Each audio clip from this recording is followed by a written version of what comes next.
I was sitting in my home office in Mesa, Arizona, reviewing some work emails when I heard the doorbell ring 3 times in rapid succession, followed by aggressive knocking that could wake the dead. That's how I knew it was her before I even opened the door. Linda Pemberton stood on my doorstep with her arms crossed. Her blonde bob cut perfectly styled despite the 100-degree heat, wearing what looked like a designer pantsuit that probably cost more than my monthly mortgage payment. She was the HOA president of Sunset Ridge Estates, and she had made it her personal mission to make my life miserable ever since I moved in 6 months ago. "Mr. Kingston," she said, her voice dripping with fake politeness, "we need to have a serious discussion about that eyesore in your backyard." I leaned against the doorframe, already feeling tired. "Linda, it's a generator. It's perfectly legal and I cleared it with the city before installation." "That may be," she said, pushing past me into my house without invitation. "But the HOA bylaws clearly state that all exterior installations must be approved by the board, and I don't recall seeing any such request from you." I followed her inside, annoyed but not surprised by her intrusion. This woman had no concept of boundaries. "I submitted the paperwork 2 weeks before the installation. I have the email confirmation and everything." She waved her hand dismissively, her perfectly manicured nails catching the light. "Regardless, I'm here about a different matter. As you may know, there's been a lot of strain on the power grid lately with these heat waves. My house lost power yesterday for 3 hours, and it was absolutely unbearable." I waited, already dreading where this conversation was going. "I noticed that your generator was running during the outage," she continued, walking through my living room like she owned the place. "It got me thinking. Since you're only one person living here, and I have a family of 4, it would make much more sense for the generator to be relocated to my property where it could serve more people." I actually laughed. I couldn't help it. "You want me to give you my generator?" "Not give exactly," Linda said, examining a photo on my mantel with barely concealed judgment. "More like share. For the good of the community. It's the neighborly thing to do." "Linda, that's not happening. The generator stays where it is." Her expression hardened. "Mr. Kingston, I don't think you understand the gravity of the situation. My children were absolutely miserable yesterday. My daughter has a fan in her room that she needs to sleep, and my son couldn't charge his gaming computer. It was a nightmare." I took a deep breath, trying to maintain my composure. "I'm sorry your family was uncomfortable, but my generator is not community property. It's mine and it's staying in my yard." "We'll see about that," she said, her voice turning icy. "The HOA board meets next Tuesday, and I'll be bringing this issue up for discussion. I'm sure the other members will agree that one person monopolizing resources during a community crisis is unacceptable." She let herself out, and I stood there in my living room, my hands shaking slightly. Not from fear or anger, but because I was overdue for my medication. I walked to my bedroom where my medical equipment was set up, all of it connected to the backup power system that ran through my generator. I have a rare autoimmune disorder called systemic inflammatory response syndrome. It's a mouthful, and most people have never heard of it. The short version is that my immune system attacks my own organs, and without constant monitoring and medication administered through an infusion pump, I could go into organ failure. The equipment that keeps me alive requires consistent, uninterrupted power. That's why I had the generator installed in the first place. But Linda didn't know that. She didn't know because I valued my privacy, and I didn't feel the need to broadcast my medical conditions to the entire neighborhood. In Mesa, in this cookie-cutter subdivision with its perfect lawns and judgmental residents, I tried to keep to myself and live as normal a life as possible. I checked my infusion pump, making sure everything was running smoothly, and took my evening medications. The sun was setting outside, painting the Arizona sky in shades of orange and pink. It would have been beautiful if I wasn't so stressed about what Linda might try next. The following Monday, I received an official letter from the HOA. It was delivered by certified mail, which seemed unnecessarily dramatic, but that was Linda's style. The letter informed me that I was in violation of Section 47B of the HOA bylaws, which stated that all generators must be approved by the board and could only be operated during emergencies. It demanded that I either remove the generator within 14 days or face daily fines of $200. I immediately called my lawyer, a sharp woman named Rebecca Torres, who had handled my house purchase.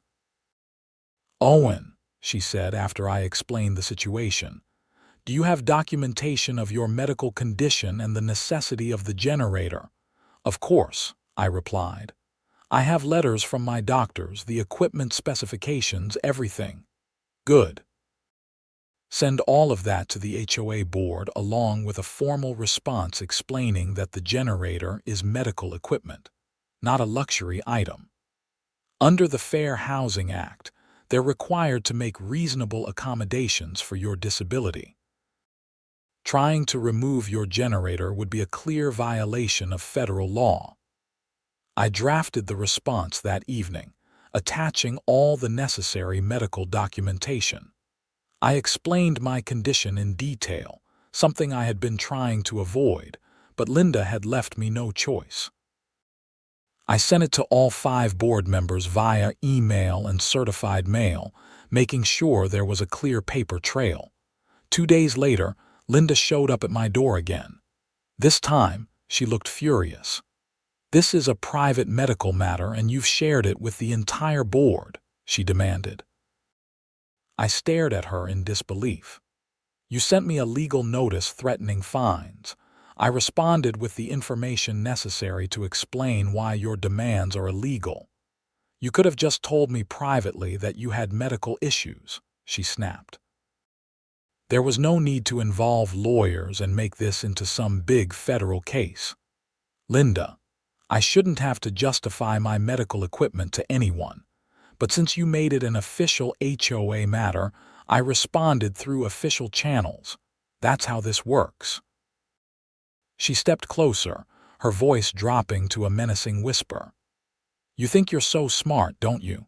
Hiding behind your disability. Well, let me tell you something, Mr. Kingston. I've been running this HOA for 8 years and I've dealt with people like you before. People who think the rules don't apply to them. The rules do apply to me," I said calmly. "And they apply to you too, including federal fair housing laws." She left without another word, but I knew this wasn't over. Linda Pemberton didn't strike me as someone who backed down easily. That weekend, I was in my garage working on some woodworking projects when my neighbor from across the street, Tom Richards, came over. Tom was a retired firefighter, a decent guy who mostly kept to himself. "Hey, Owen," he said, looking uncomfortable.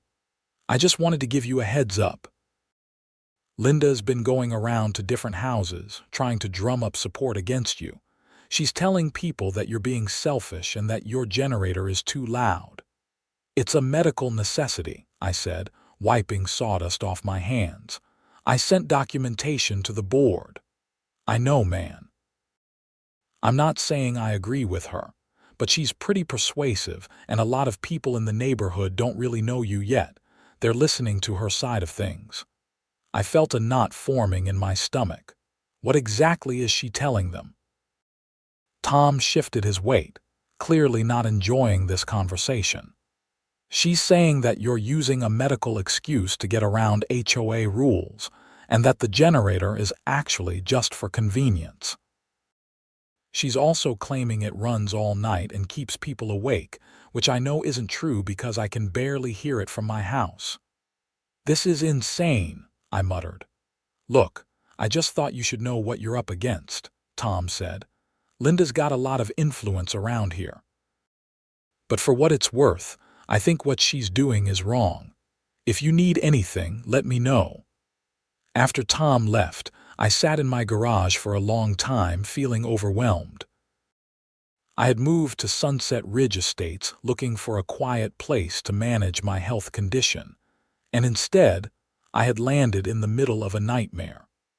The stress alone was bad for my condition.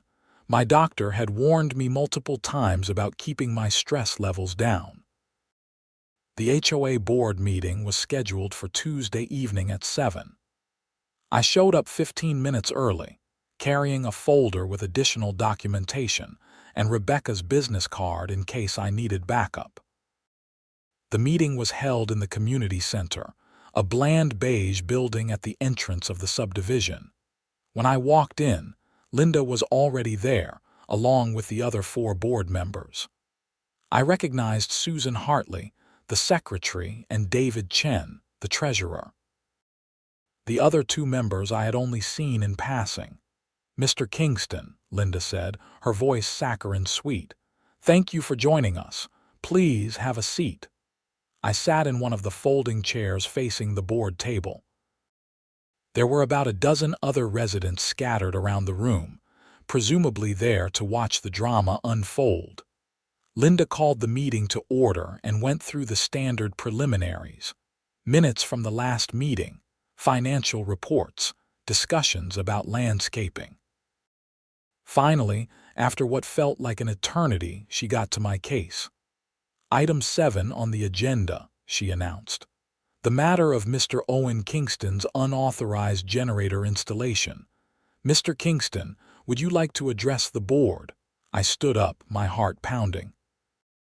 As I explained in my written response, the generator is not unauthorized. I submitted the proper paperwork before installation. More importantly, the generator is medical equipment. I have a serious autoimmune disorder that requires constant monitoring and medication delivery. Without reliable power, my health and potentially my life are at risk. One of the board members I didn't know, an older man with gray hair, spoke up. "Mr. Kingston, we've reviewed your medical documentation.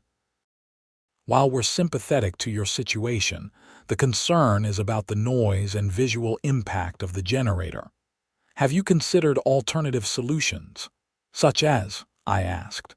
"Perhaps a smaller, quieter unit," Susan suggested, "or one that could be better concealed." "The generator I have is already the quietest model available for the power requirements of my medical equipment," I explained. "It's enclosed in a sound dampening case and positioned as far from neighboring properties as possible within my yard. As for concealment, I'm happy to discuss landscaping options, but the unit needs proper ventilation and access for maintenance." Linda leaned forward, her expression calculating. "Mr. Kingston, let's be honest here. You run that generator constantly, not just during power outages." "That seems excessive for medical equipment." "My equipment requires continuous power," I said, feeling my frustration rising. "The generator has an automatic transfer switch. It only kicks on when there's a power interruption or fluctuation. During normal operation, my equipment runs on standard grid power." "That's not what the neighbors report," Linda countered. "Mrs. Patterson, would you like to share your concerns?" An older woman I vaguely recognized from down the street stood up. "That generator runs constantly. I hear it all day and all night. It's terrible." I pulled out my phone, opening an app. Actually, the generator has monitoring software that logs exactly when it operates. According to the data from the past 30 days, it's only run during 7 power outages, for a total of 11 hours and 23 minutes. "Would you like to see the logs?" Mrs. Patterson looked confused. "But I hear a humming noise all the time." "That might be the transformer box at the end of your street," I suggested. "Or someone's air conditioning unit, but it's definitely not my generator." Linda wasn't ready to give up. Even so, the visual impact is significant. That generator is an eyesore that affects property values. David Chen, the treasurer, cleared his throat. Linda, I think we need to be careful here. If this is legitimately medical equipment, we could be opening the HOA up to a discrimination lawsuit. It's not discrimination to enforce our community standards, Linda shot back. Actually, it is, I said firmly. The Fair Housing Act requires HOAs to make reasonable accommodations for residents with disabilities.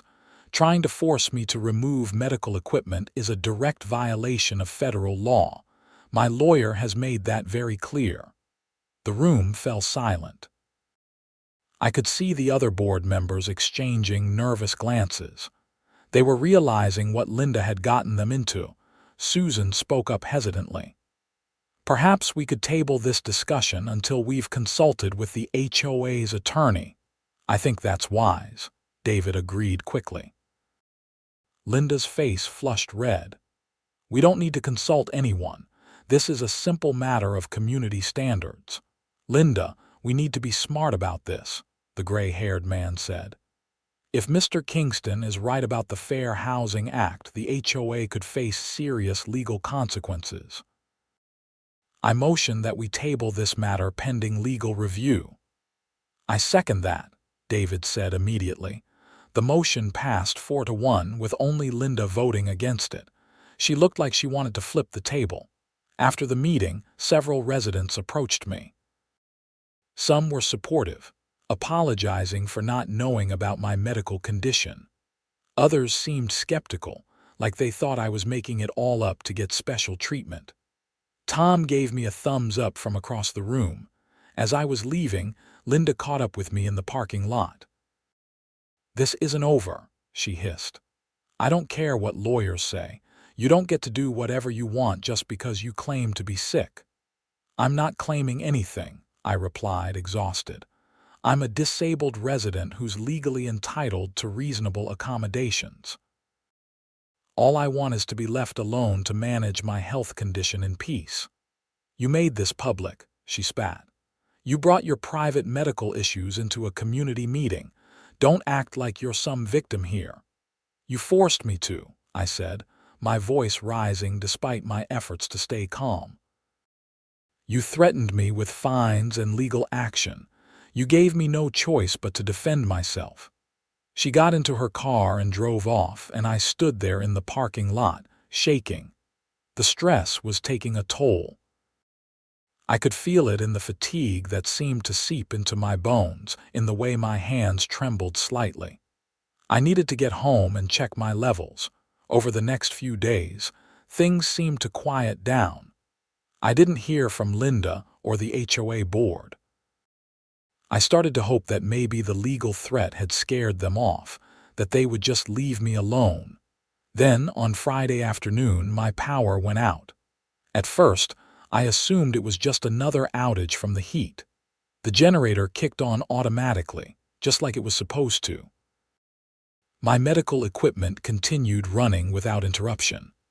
But after about 30 minutes, I looked outside and noticed that all my neighbors still had power. Their air conditioners were running, their lights were on, only my house was dark. I called the power company, and after navigating through their automated system, I finally got a human on the line. "Sir, according to our records, there's no outage reported in your area," the representative said. "But my power is definitely out," I insisted. "Let me check your specific address." There was a pause, the sound of typing. "Ah, I see. There's a note here that service to your address was temporarily disconnected due to a safety concern reported by your homeowners association." My blood ran cold. What kind of safety concern? "It says here that the HOA reported a dangerous electrical situation involving unauthorized modifications to your meter. A supervisor made the decision to disconnect service until the issue could be inspected." "There are no unauthorized modifications," I said, trying to keep my voice steady. My generator installation was done by licensed electricians with all the proper permits. This is a mistake. I understand your frustration, sir. I can schedule an inspection for Monday morning. Monday? That's 3 days from now. I have medical equipment that requires power. I can't wait 3 days. I'm sorry, sir, but that's the earliest available appointment. In the meantime, your generator should be able to provide power. The generator is a backup system.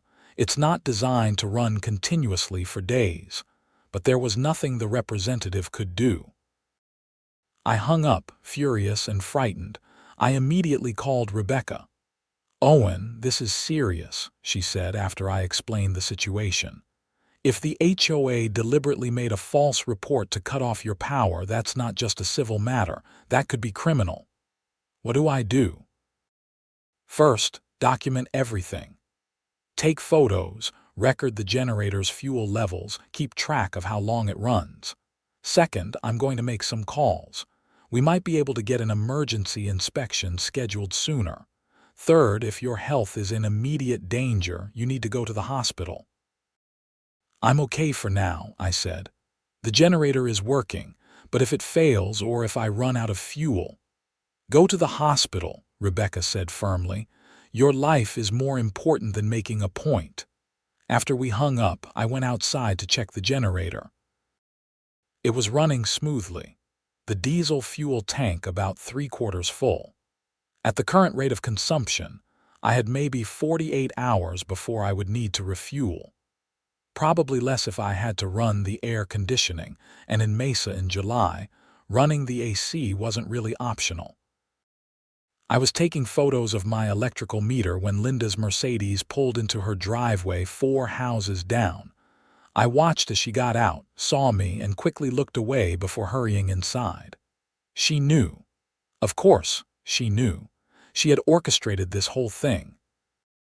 That evening, I sat in my living room with the curtains closed, listening to the steady hum of the generator. I ate a cold sandwich because I didn't want to waste power on the stove. My infusion pump beeped every 15 minutes as it delivered medication into my system. Each beep was a reminder of how precarious my situation was.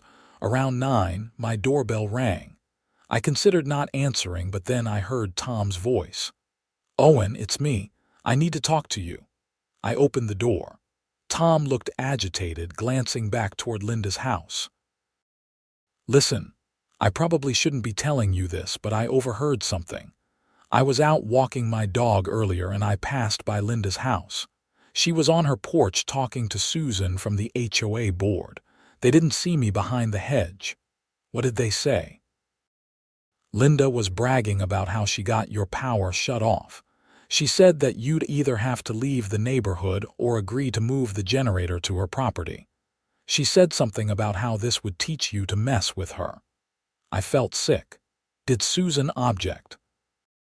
She seemed uncomfortable, but she didn't really push back.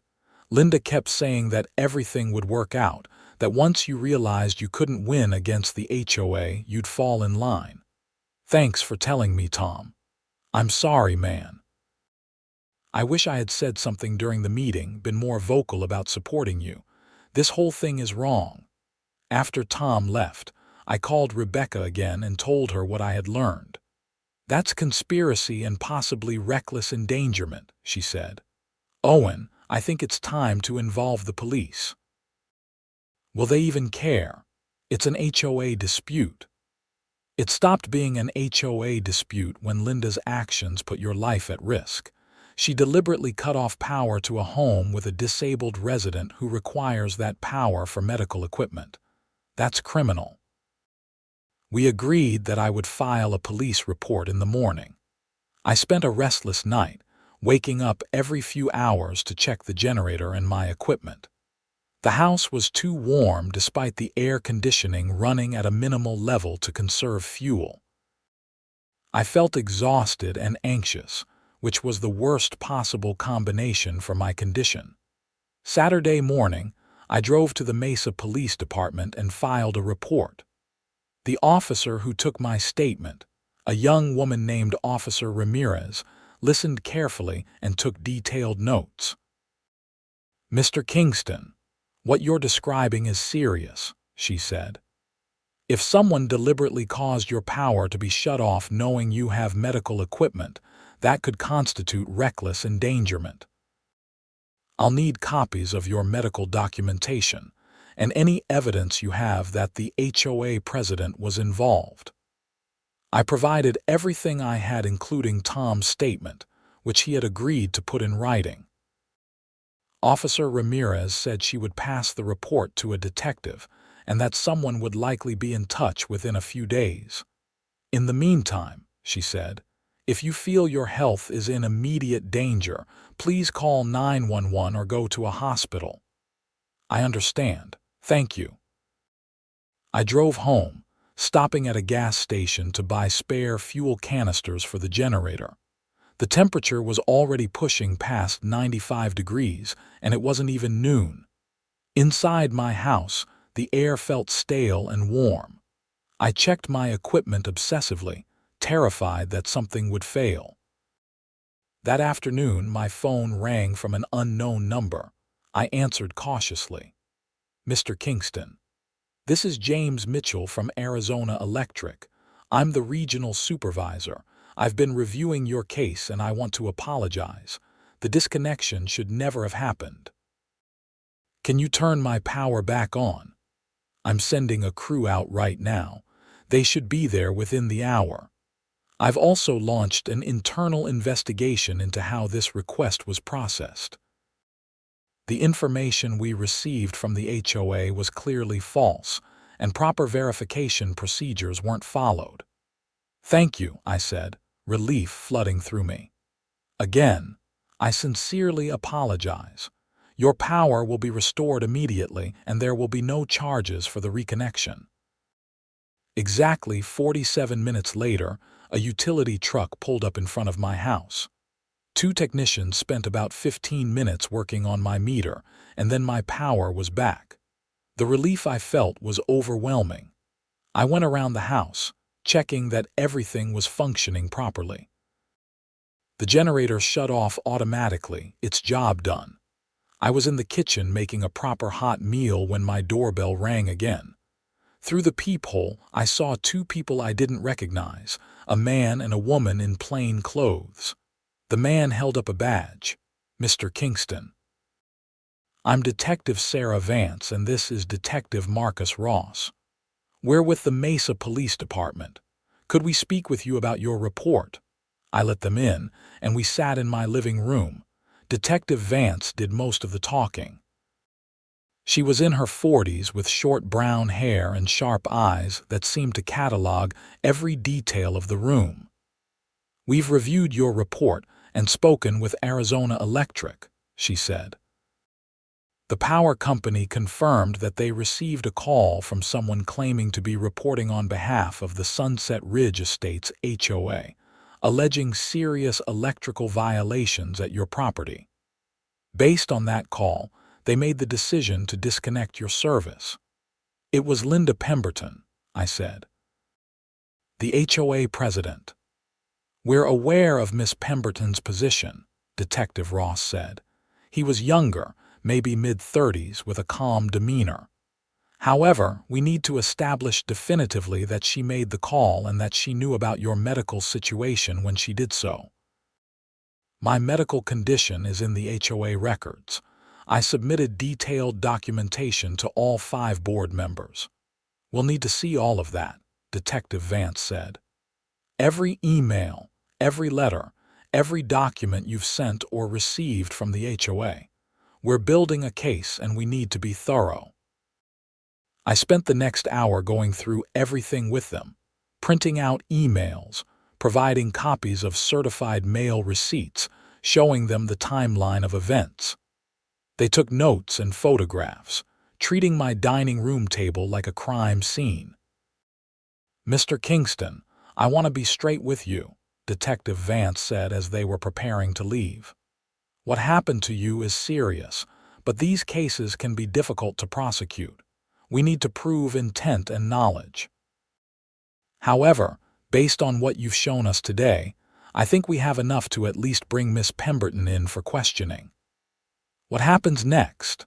We'll interview her and the other board members.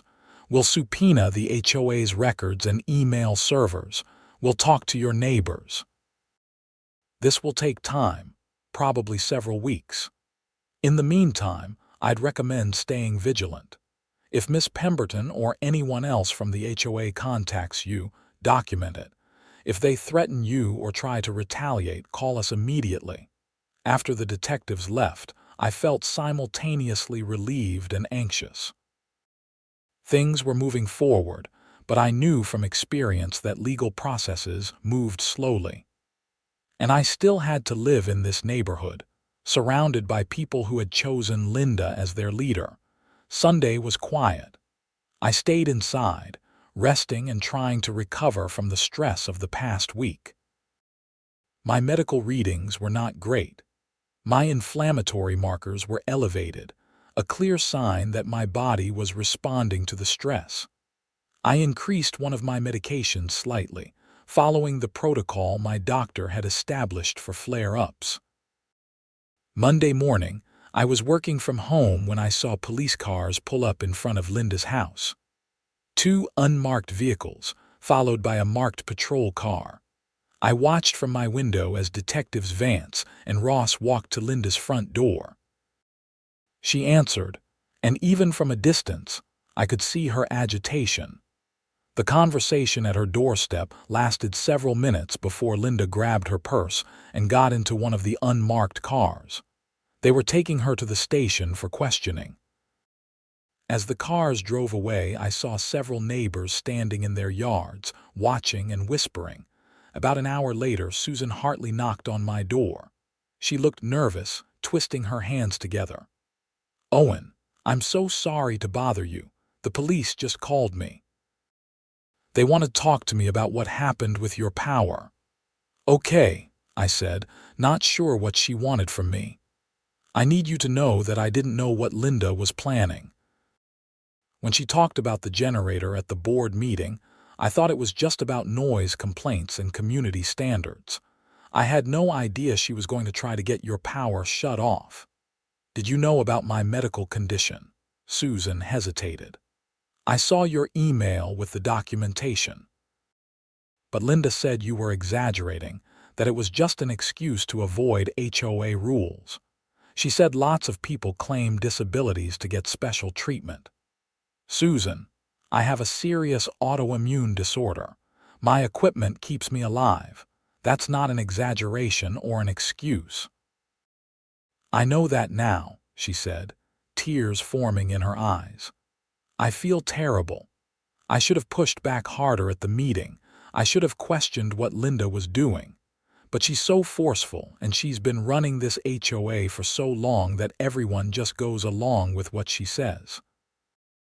"What exactly did Linda tell you about calling the power company?" "Nothing. I didn't know about that until the police called me today. That was all Linda, I swear." After Susan left, I wondered how much of what she said was true. Was she genuinely unaware of Linda's plans, or was she just trying to cover herself now that the police were involved? Either way, the HOA board's dysfunction was becoming very clear. Over the next 2 weeks, the neighborhood buzzed with gossip and tension. The police interviewed multiple board members and several neighbors. I heard through Tom that David Chen, the treasurer, had told the police that Linda had acted without board approval on several occasions, including the complaint to the power company. Meanwhile, I received a letter from a law firm representing the HOA. They were attempting to distance the organization from Linda's actions, claiming she had exceeded her authority and acted as an individual rather than on behalf of the association. The letter offered a formal apology and assured me that the HOA would not pursue any action regarding my generator. Rebecca advised me that this was the HOA trying to limit their liability. "They're scared," she said. "If you decide to sue, they want to be able to argue that Linda was a rogue actor, not representing the board's interests."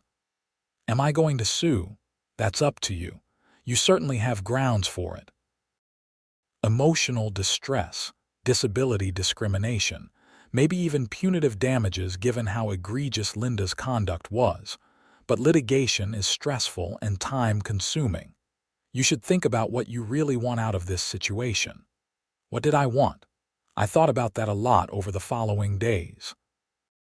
Did I want money? Not really. I was financially stable and a lawsuit wouldn't change my life in any meaningful way. Did I want revenge against Linda? Maybe a little, but mostly I just wanted to feel safe in my own home. 3 weeks after my power had been restored, Detective Vance called me. Mr. Kingston, I wanted to update you on the case. We've completed our investigation and we're moving forward with charges against Linda Pemberton. What charges? Reckless endangerment and filing a false report. The district attorney's office believes we have a strong case. The false report charge relates to the information she gave to the power company. The endangerment charge is based on her knowledge of your medical condition and her deliberate actions that put you at risk. What happens now? She'll be formally charged and arraigned. There will be a trial unless she takes a plea deal. You may be called to testify. I know that's not easy, but your testimony will be crucial. The arraignment was scheduled for 2 weeks later. I didn't attend, but Rebecca went and reported back. Linda had pled not guilty and was released on her own recognizance.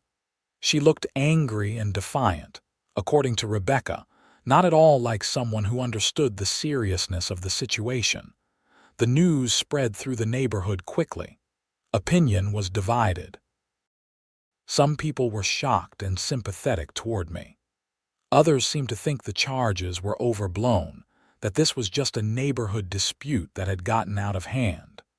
A few people still loyal to Linda apparently believed I had orchestrated the whole thing to play the victim. I tried to ignore the gossip and focus on my health and work. But it was hard living in a community where I felt constantly watched and judged. I considered selling the house and moving, but that felt like letting Linda win. Besides, with a pending criminal case, it seemed like bad timing. The HOA held an emergency meeting to elect a new president since Linda had stepped down under pressure. David Chen was elected in her place.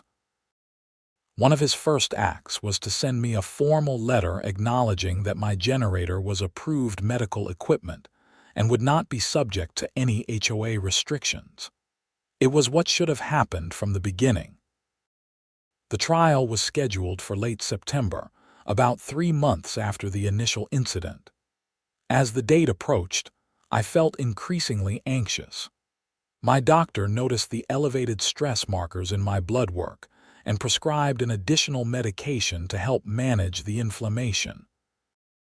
Rebecca prepared me thoroughly for my testimony. We went over every detail, every document, every interaction with Linda.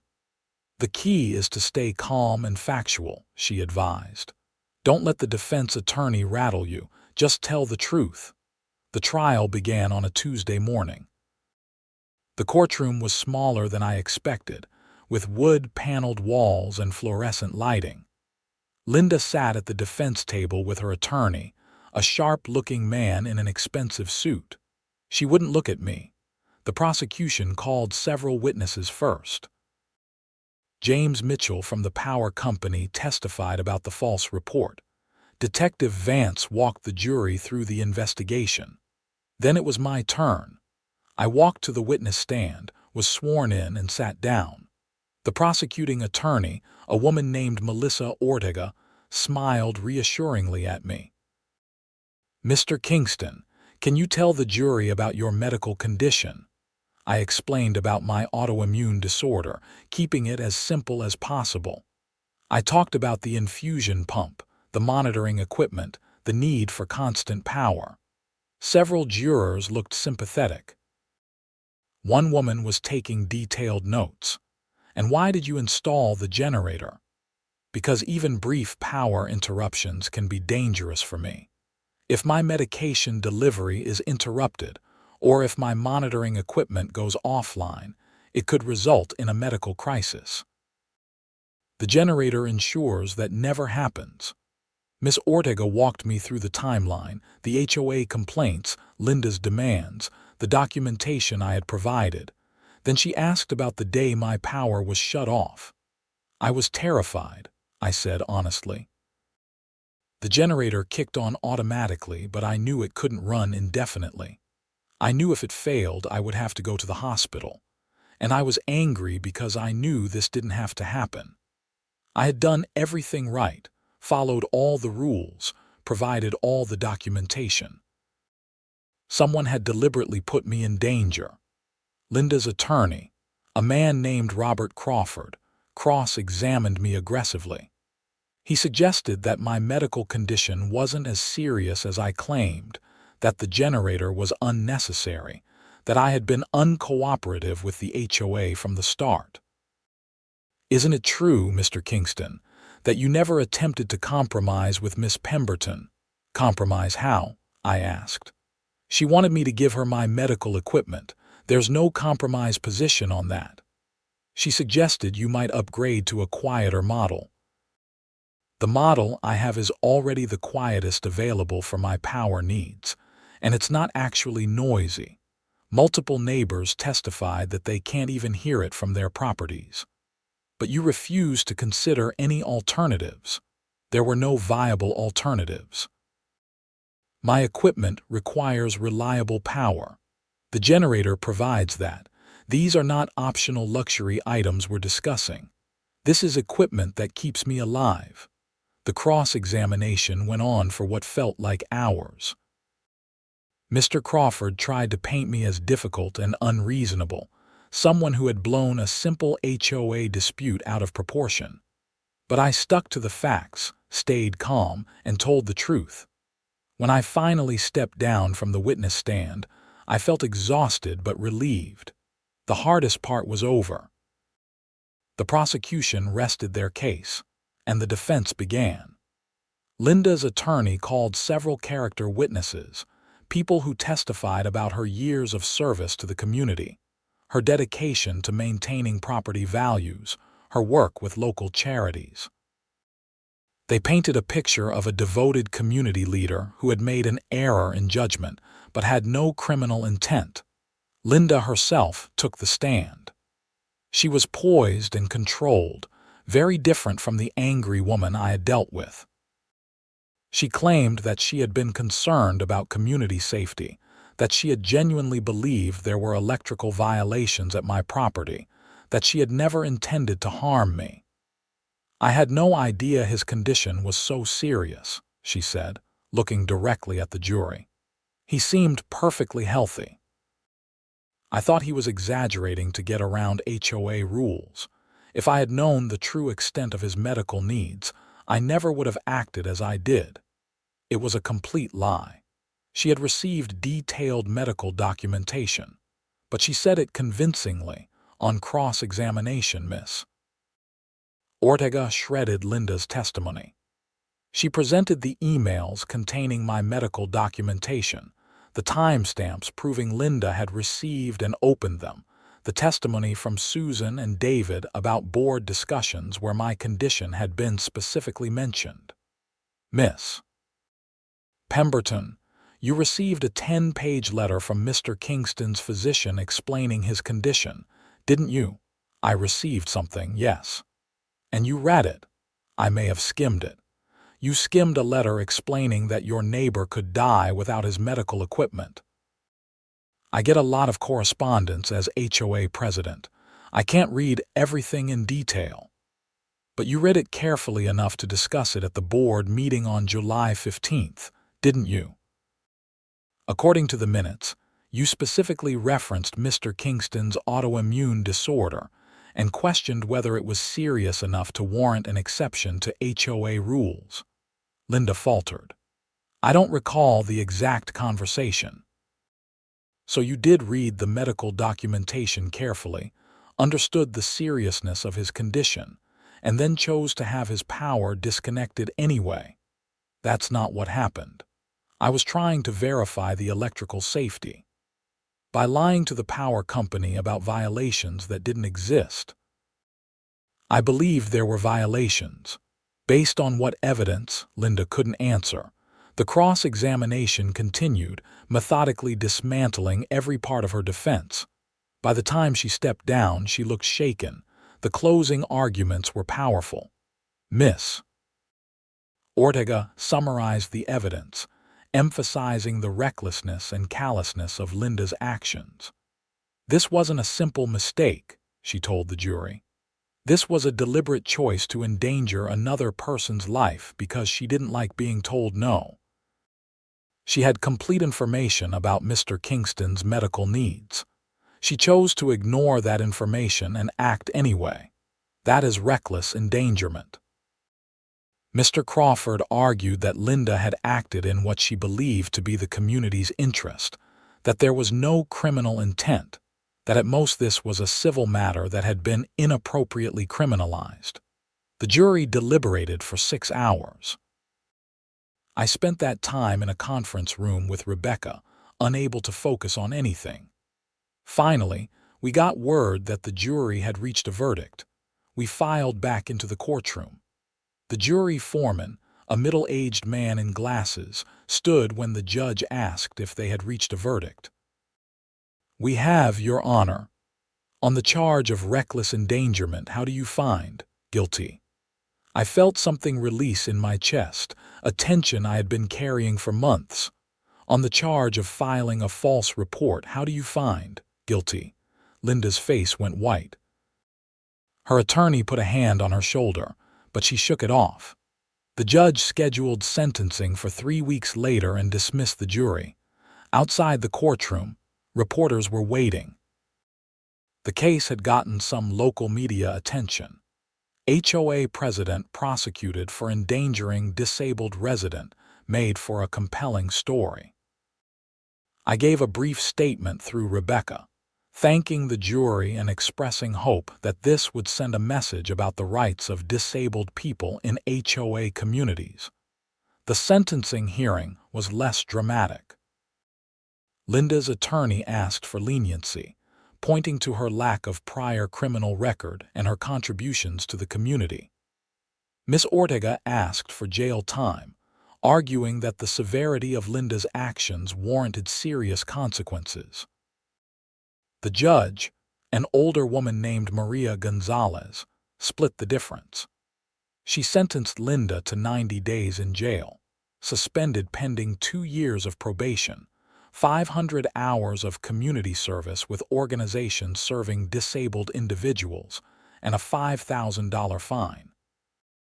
Additionally, Linda was prohibited from serving in any HOA leadership position during her probation. "Miss Pemberton," Judge Gonzalez said sternly, "you held a position of trust and authority in your community. You abused that position to target a vulnerable neighbor. Your actions could have had fatal consequences. The only reason you're not going to jail today is because Mr. Kingston survived your recklessness. But make no mistake, this is a serious conviction. If you violate your probation in any way, you will serve the full jail sentence. Do you understand?" "Yes, Your Honor," Linda said quietly. It was over. Finally, truly over, in the months that followed, life in Sunset Ridge Estates slowly returned to normal. Linda moved out of the neighborhood, unable to handle the shame and judgment from neighbors who had once followed her lead. David Chen proved to be a reasonable HOA president, focused on actual community issues rather than petty power plays. Several neighbors apologized to me, saying they should have spoken up sooner or questioned Linda's narrative. I appreciated the apologies, though part of me wondered where those voices had been when I actually needed them. Tom and I became good friends. He helped me install some decorative landscaping around the generator, not because the HOA required it, but because it made the equipment blend better with the yard. We had barbecues on weekends, and he introduced me to other neighbors I hadn't met. I never did sue the HOA. Rebecca thought I was crazy to pass up what she called an easy settlement, but I didn't see the point. The HOA had insurance, so it would be the insurance company paying, not the people who had wronged me. And a lawsuit would just keep the whole mess alive for years. I wanted to move on. My health stabilized. The stress of the legal proceedings had taken a toll, but once everything was resolved, my inflammatory markers gradually improved. My doctor was pleased with my progress and even reduced one of my medications slightly. About a year after the trial, I was contacted by a disability rights organization in Phoenix. They had followed my case and wanted to know if I would be willing to speak about my experience at HOA training seminars they conducted. Apparently, my situation had highlighted a gap in many HOA board members' understanding of fair housing obligations. I agreed and found it surprisingly rewarding. I spoke to dozens of HOA boards across Arizona, explaining not just the legal requirements but the human reality of living with a disability in an HOA community. Many board members had simply never considered these issues before. They weren't malicious like Linda, just ignorant. Education helped. I also connected with other disability rights advocates and started volunteering with a local organization that helped people navigate HOA disputes. I had learned a lot from my experience, and I wanted to help others avoid the nightmare I had gone through. 2 years after the initial incident, I was sitting on my back patio on a warm evening, watching the sunset paint the Arizona sky. The generator sat quietly in the corner of my yard, its presence no longer controversial. My medical equipment hummed softly inside the house, doing its job. I thought about how close I had come to being forced out of my home, or worse, having my health compromised by someone's petty vindictiveness. I thought about how broken the system was when one person with a little authority could cause so much harm. But I also thought about the people who had helped. Rebecca, Tom, the detectives, the jury members, the advocates I had met. My phone buzzed with a text from Tom. "Barbecue tomorrow. I'm trying a new brisket recipe." I smiled and texted back, "I'll bring the beer." Life wasn't perfect. I still had a chronic illness that required constant management. I still lived in a world that wasn't always designed for people with disabilities, but I had fought for my rights and won. I had found community and purpose. And I had learned that sometimes the worst situations could lead to unexpected growth and connection. The generator kicked on briefly, responding to a momentary power fluctuation. It ran for about 30 seconds, then shut off again. Everything was working as it should. I was safe, healthy, and home. That was enough.